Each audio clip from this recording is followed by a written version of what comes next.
Hari keempat pasca banjir, ratusan rumah warga di Dusun Kampek dan Dusun Pengasinan Desa Karangligar, Kecamatan Teluk Jambe Barat, Karawang, Jawa Barat masih terendam banjir setinggi 1,5 meter.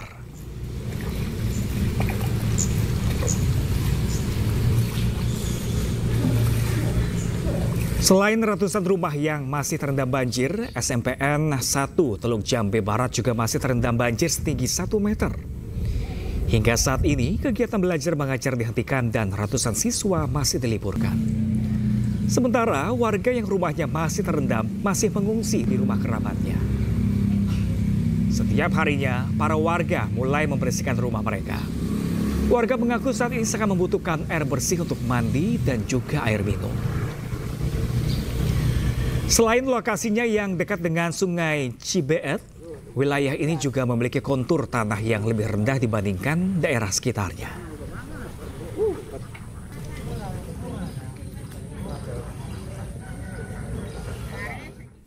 Ya, pemirsa, berbagai cara dilakukan untuk menanggulangi banjir, salah satunya upaya modifikasi cuaca. Sebanyak 9.000 kg natrium klorida dan 2.000 kg kalsium oksida disemai di langit Jawa Barat demi mengurangi curah hujan.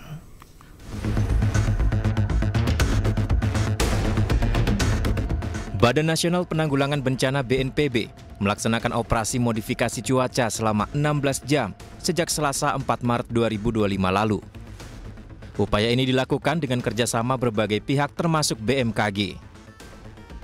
Dalam prosesnya disiapkan ribuan kilogram natrium klorida dan kalsium oksida dalam karung yang diletakkan di dalam pesawat.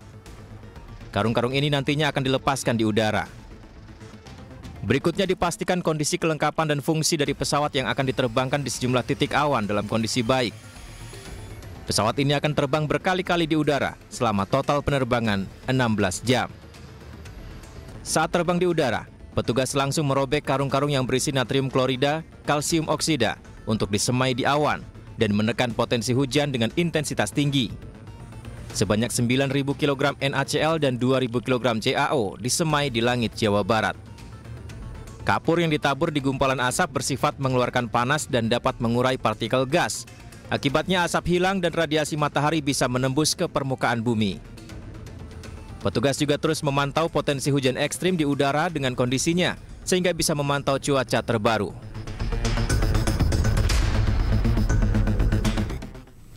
Iya, pemirsa, terima kasih masih bersama kami di Ayu Siang, pemirsa. Tom Lembong didakwa merugikan negara sebesar 515 miliar rupiah atas kasus impor gula. Namun, pihak Tom Lembong mengajukan eksepsi atas dakwaan itu.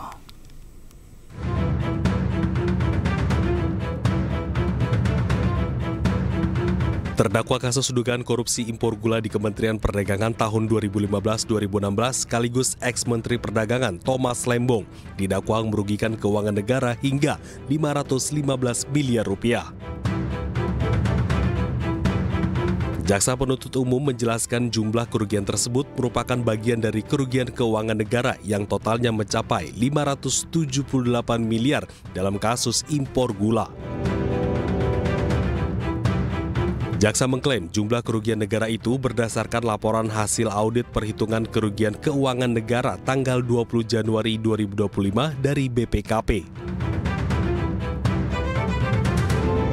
Namun Tom Lembong kecewa dengan hal itu lantaran tidak menerima lampiran surat kerugian negara dari BPKP yang menjadi dasar dakwaan.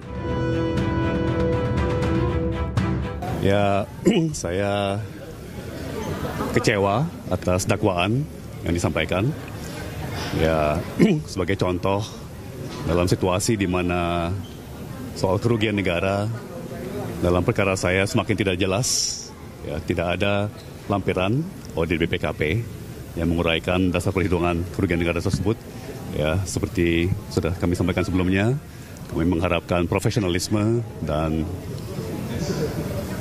transparansi, ya, dari kejaksaan. Jadi dalam hal ini saya berharap agar kejaksaan setransparan mungkin, ya, terkait isu kerugian negara. Ya.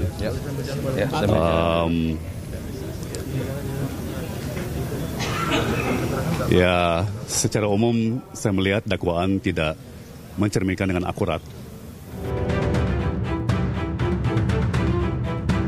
Sementara itu, Tom Lembong dianggap melawan hukum dengan memperkaya diri sendiri dengan praktek impor gula. Atas dugaan itu, pihak Tom Lembong telah mengajukan eksepsi yang di sidangnya akan dijadwalkan nanti. Tim Liputan iNews melaporkan. Itu pemirsa, Kejaksaan Agung memastikan kondisi bahan bakar minyak Pertamax yang beredar di pasaran saat ini sudah sesuai dengan standar Pertamina. Kedatangan Pak Direktur ikan dugaan tindak pidana korupsi pada PT Pertamina. Hal tersebut disampaikan Jaksa Agung ST Burhanuddin usai bertemu dengan Direktur Utama Pertamina Simon Aloysius Mantiri di kantor Kejagung Kamis siang. Jaksa Agung mengatakan waktu terjadinya perkara di rentang waktu 2028 hingga 2023 sehingga dapat dipastikan Pertamax yang diproduksi pada 2024 dan seterusnya sudah sesuai dengan standar. Hal ini disampaikan untuk menyikapi kekhawatiran masyarakat mengenai adanya BBM Pertamax yang diduga dioplos imbas terungkapnya kasus dugaan korupsi tata kelola minyak mentah dan produksi kilang pada PT Pertamina Subholding dan kontraktor kontrak kerjasama. Sementara pihak Pertamina menyebut pihaknya juga melakukan uji rutin produknya setiap tahun yang bekerja sama dengan Lemigas. Adalah bahwa penyidikan ini tembus deliktinya.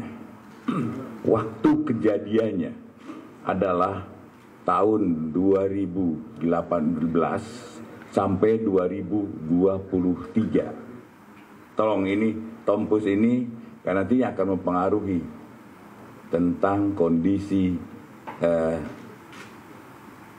minyak premium ya. Minyak Pertamax yang ada di pasaran.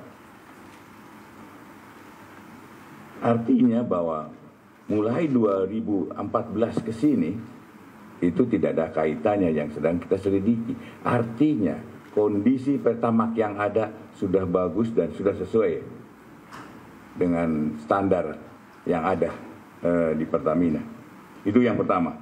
Yang kedua bahwa bahan bakar minyak sebagai produk kilang yang didistribusi atau dipasarkan oleh PT Pertamina saat ini adalah baik, ya, dalam kondisi yang baik dan sudah sesuai dengan spesifikasi, tetap tidak terkait dengan peristiwa hukum yang sedang disidik. Karena bahan bakar minyak adalah barang habis pakai dan jika dilihat dari sisi lamanya stok kecukupan BBM yang bersekitar antara 21 sampai 23 hari, maka BBM yang dipasarkan pada tahun 2018-2023 tidak ada lagi stok di dalam tahun 2024. Artinya yang kita sidik tetap sampai 2023. Ini tidak ada kaitannya. Artinya lagi spesifikasi yang ada di pasaran adalah spesifikasi yang sesuai dengan yang ditentukan oleh Pertamina. Berada di seluruh SPBU Pertamina, kami juga melakukan uji rutin setiap tahun bekerja sama dengan Lemigas. Bukan hanya karena ada kejadian ini, tapi ini sudah adalah suatu kegiatan rutin yang dilakukan oleh Lemigas kepada badan usaha hilir, termasuk salah satunya adalah Pertamina. Beberapa kesempatan lalu juga kami sudah melakukan uji sampel bersama Lemigas di 75 tempat, termasuk di terminal Pertamina Pelumpang. Begitu juga di 33 SPBU yang tersebar antara lain di Jakarta, Depok, Bogor, dan Tangerang Selatan. Dan hasil dari pengujian itu menunjukkan adalah kualitas produk BBM Pertamina hasilnya juga sudah sesuai dengan standar spesifikasi teknis seperti yang dipersyaratkan di Jen Migas SDM. Uji ini akan kami lakukan terus-menerus di seluruh wilayah Indonesia dan tentunya kami juga menyampaikan ke masyarakat bahwa uji ini akan terbuka dan transparan, masyarakat juga dapat ikut serta untuk mengawasi.